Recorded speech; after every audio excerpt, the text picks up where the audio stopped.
Hey everyone, welcome to another episode of America Lock-In, brought to you by Kid Chris. This is a series where we dive into topics every American should know about. Today, we're exploring the Syrian civil war, Americans' role in it, the stunning fall of the Assad regime, and the complicated perspectives on rebel groups. Let's break it all down.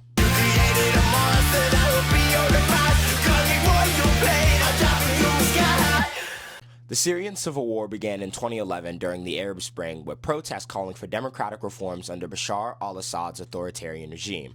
When these protests were met with violent crackdowns, they escalated into a full-blown civil war. As Reuters put it, the war killed hundreds of thousands, displaced half the population. What started as a local conflict soon drew in international powers. While Russia and Iran supported Assad, the United States backed certain opposition groups. However, this wasn't just a geopolitical struggle at its core. It was a response to years of systematic human rights violations, including mass arrests, tortures, and attack on civilians that demanded accountability and justice. In December 2024, the Assad regime collapsed after a dramatic two-week offensive by opposition forces led by Hayat Tahrir al-Sham, also known as HTS. According to the Associated Press, the rebels claimed most of Syria's major cities within roughly 10 days. Footage showed jubilant protesters in Damascus celebrating the end of a 50-year dictatorship. The rapid fall of Assad was attributed to the weakening of his allies Russia, Iran, and Hezbollah, who were preoccupied with the conflicts going on in Ukraine and Gaza. As Jake Sullivan remarked, none of them are prepared to provide the kind of support to Assad that they provided to him in the past, from the Associated Press News.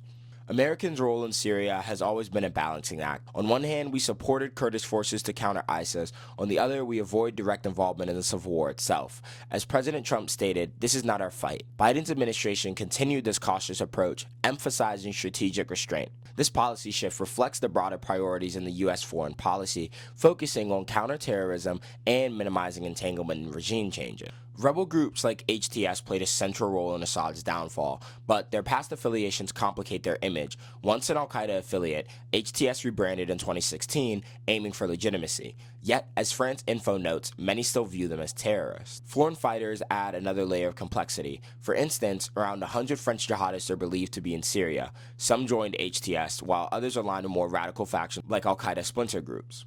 This raises questions about whether these fighters pose a global threat or if their focus remains local.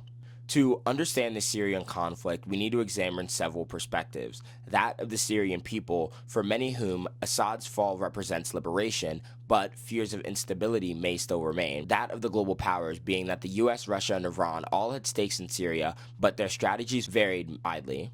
Rebel groups, seen as liberators by some and terrorists by others, their future actions will shape Syria's trajectory. Concerns about returning foreign fighters highlighting the global impact of Syria's conflict. And by looking at these angles, we can gain a fuller picture of this moment that we are in and that it will continue to be. With Assad gone, Syria faces an uncertain future. Will the rebel coalition sustain governance, or will divisions lead to further chaos? And what role will the U.S. play, if any, in shaping this chapter? As one analyst put it, the evolution of the situation in Syria makes the jihadist routes uncertain. What happens next could redefine not just Syria, but the balance of the power in the Middle East. Thanks for locking in with me on this critical topic. Syria's story reminds us of the complex interplay between local struggles and global interests. What's your take on Americans' roles in Syria? Drop a comment below. Let me know what you guys think. Like this video. Don't forget to subscribe for more deep dives on topics you should all know about. Thank you guys. I'll see you next time. Stay informed. Stay engaged. I'm Kid Chris. I'll see you guys. Over and out.